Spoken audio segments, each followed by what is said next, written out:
We're coming down toward the close of our time together. A little bit more that we're going to work on here, but let's at least rehearse where we've been before we add this last piece, and then turn it back over to you as learning teams in terms of where you're going to go with it.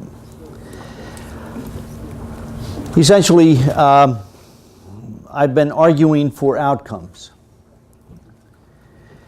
That if we are a people who believe that an encounter with Christ changes things, whether it's our lives or the community we work with, then we have to be clear about what is that change that we believe God is seeking to make in us. And so we have to give some time to that it isn't acceptable or sufficient for us to be aspirational only. We've got to be able to push down into the hard work. And so we've been thinking through, if you will, what does that mean in terms of kind of setting a path for our congregations. And I've been arguing that one of the dominant forms of leadership for this kind of a shift, which is non-managerial, is the leadership that often is embodied in conversations. And so being able to raise the right questions without providing the answers. And I do acknowledge, I accept the fact that if you are a leader and you take the responsibility to deliver a question for which you have no answer yourself,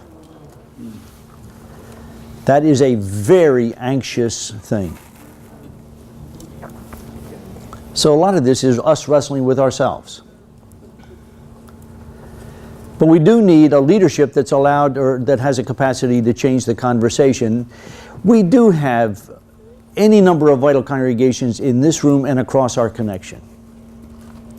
So we are not talking about fixing ourselves in a way. What we're talking about is maturing into the wilderness where we are now finding our path.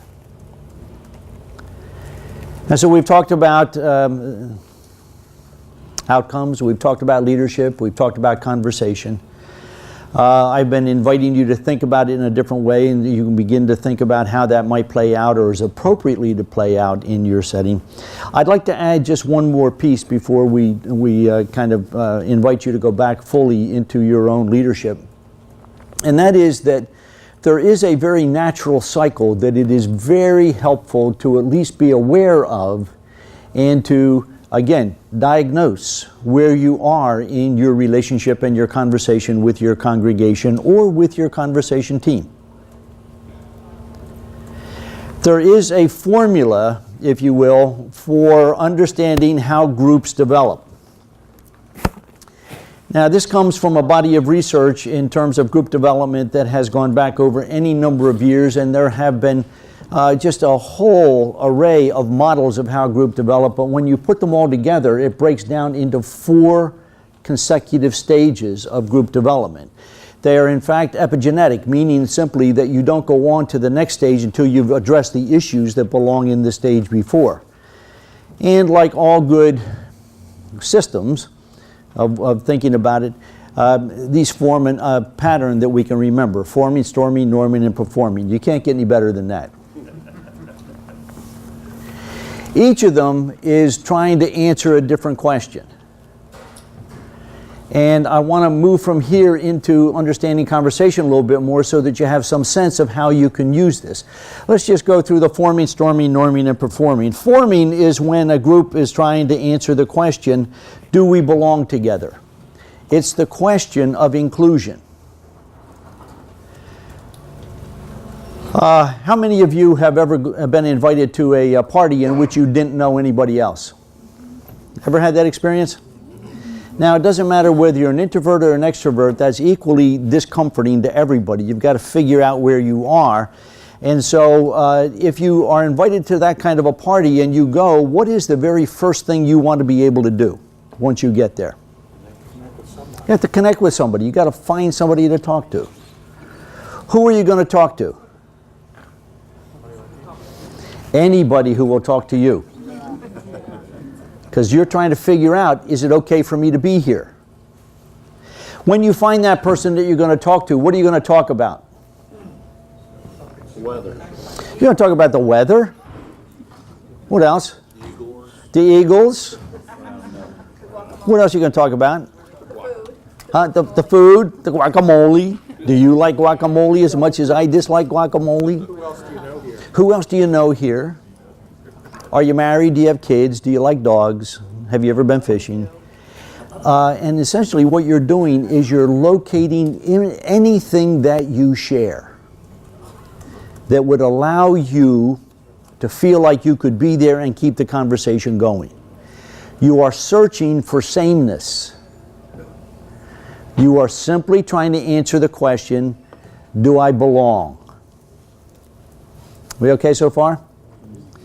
This is one of the reasons why there is this kind of folk wisdom that says that when you are a newly appointed pastor or a newly called pastor in other systems, that you don't change anything right away because you're not in the change part of the relationship yet. You're in the forming part. You're trying to ask the question, do these people think it's okay for me to be their pastor? Do I think it's okay for them to be my congregation? And so what you do is you spend a good bit of time telling your story. This was my call to ministry. This is where I have been. This is what really engages me, and so forth. And then you listen to the story of the congregation. Tell me what you've enjoyed the most here. What were you most proud of over the years? You listen to all those stories because what you're doing is you're forming the way in which it's okay for you to be together. Are we okay so far? Yep. This is also known as the stage of politeness. Often referred to not in terms of dialogue, but this is the stage of shared monologues. You tell me your story, I tell you my story, but we're not going to spend much time bumping them together to find if they agree. We just need to know, is it okay to be here? How are we doing? We okay so far?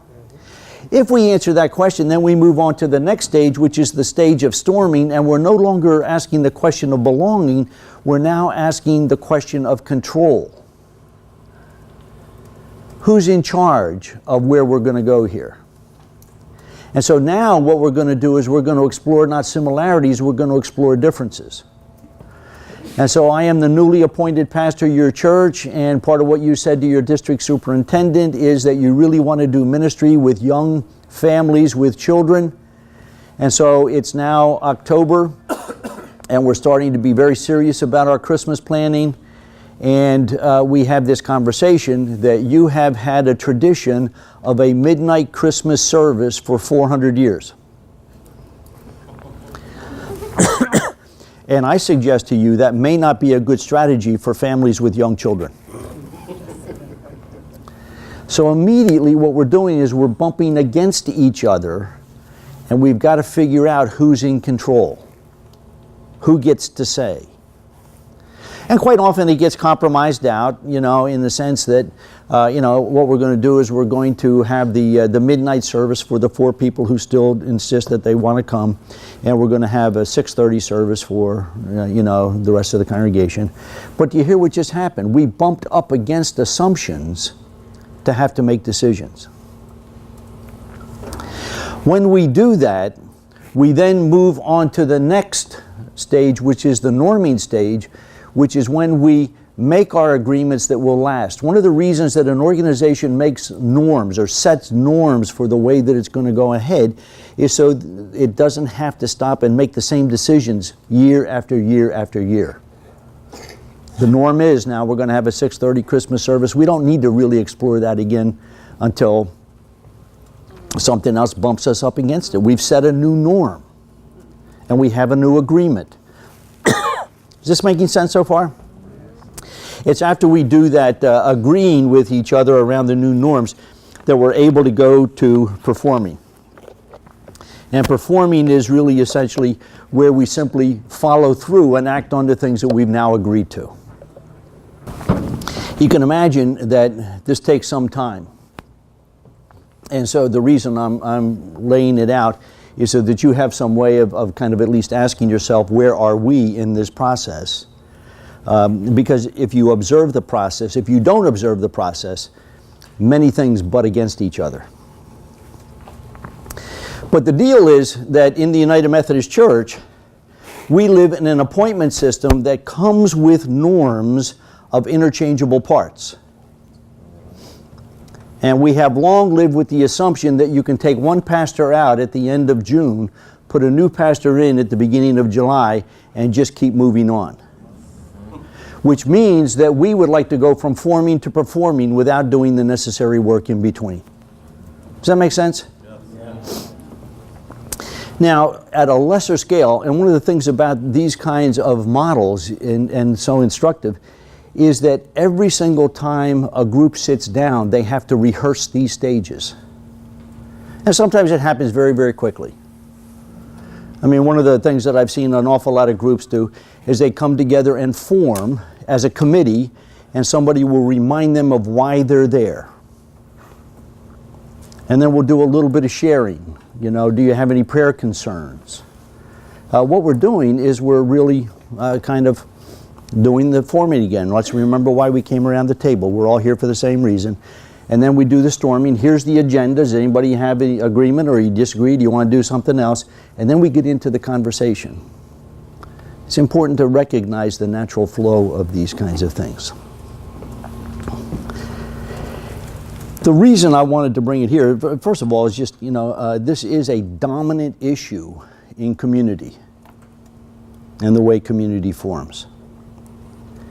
But it also has some real implications for leadership. Part of what we've been talking to you today is moving from anxiety to clarity to faithfulness. And if you will, there is a dialogue map on your handout there that offers a little bit more information, or at least you can follow it as we do it.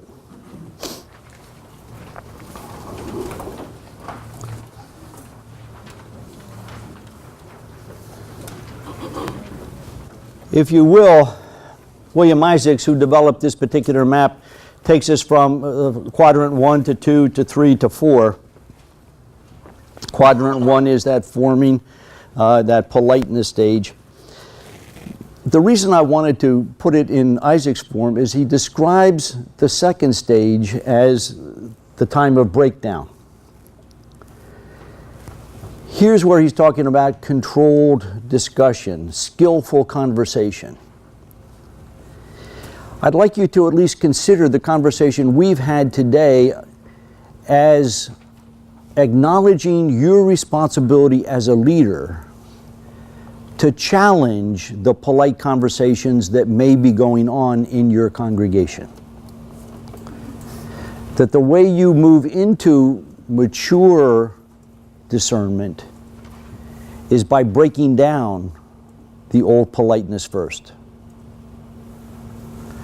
And so in some sense what we're going to do is we're going to talk about the storming as you're bringing in a conversation. Now, Isaacs talks about this as controlled discussion or skillful conversation. What we've come to acknowledge in our work at Alban is that that's actually one of the primary functions of strategic planning, to challenge the assumptions you already have. That's one of the real, tasks that I'm inviting you to think about. How will you pick up? How will you take the conversation that's already happening in your church and challenge it again, help it break down? Because it's only when the conversation breaks down that people go into the mode of inquiry and they begin to ask again, what is it? Who are we now? What does God call us to do now? And who is our neighbor now? This is, in a voluntary association, the most anxious place of the development of community. It's the place where we have the most to lose. And because of that, this is one way at least of thinking about why so much of our leadership is short-tenured. There's two primary reasons. One is that the forming hasn't gone well.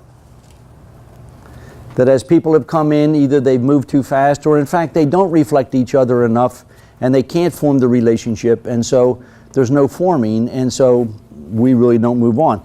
3 years or 2 to 3 years really is kind of the pattern for a short tenured pastoral appointment. And if you think about 3 years, it takes a congregation about a year to come to the decision, often not a voiced decision, but it takes a congregation about a year to decide that you really can't form. It takes about another year to organize, and the third year to change appointment. No, seriously, I'm really thinking, and you think about you think about people or colleagues that you know who have had a series of 3-year appointments. You know, it may well be that they don't have the capacity to form well. And they need to rethink the initial stages of community when they're doing ministry. The other thing is that if you move too fast into breakdown, you get the same result.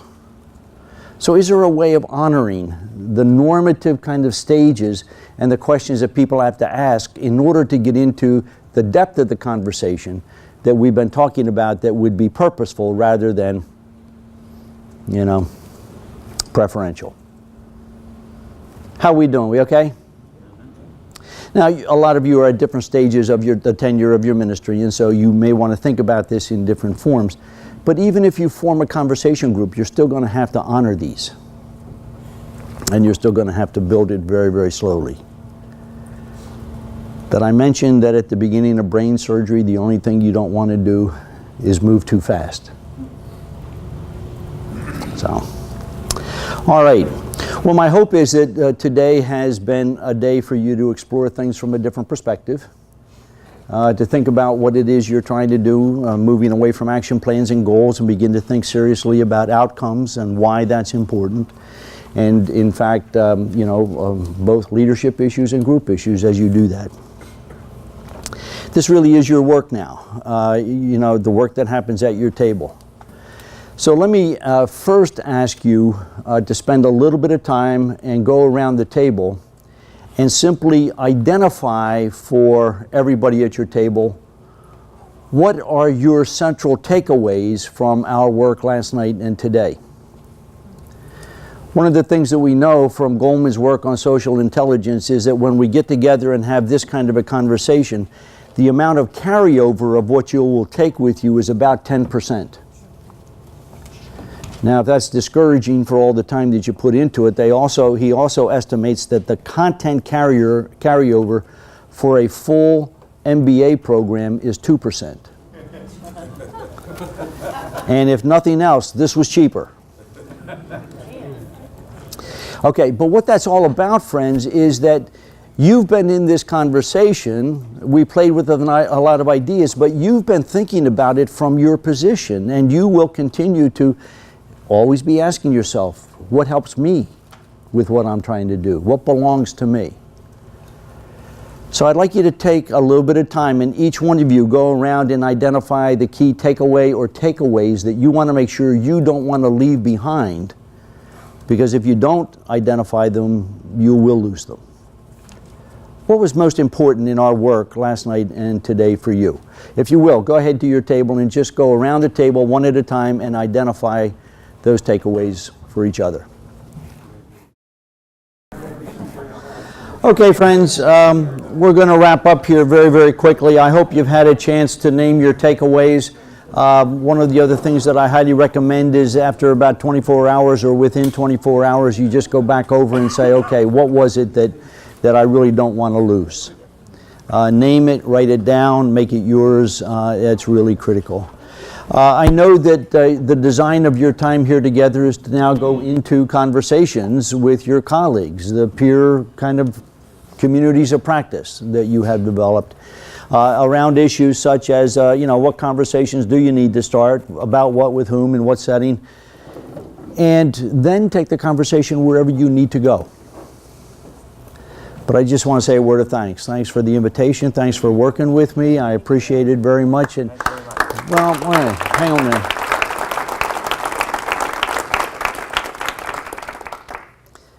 But thank you for what you're doing. These learning days for the church are very anxious, and they are very exacting in terms of what they take from us. I deeply appreciate your giving yourself to the leadership that would want you to be at this table. and to think about how you can deepen the life of your congregation around its purpose and help it find its identity. It's really a word of appreciation for what you're doing, so thank you. Okay? Thank you. There you go.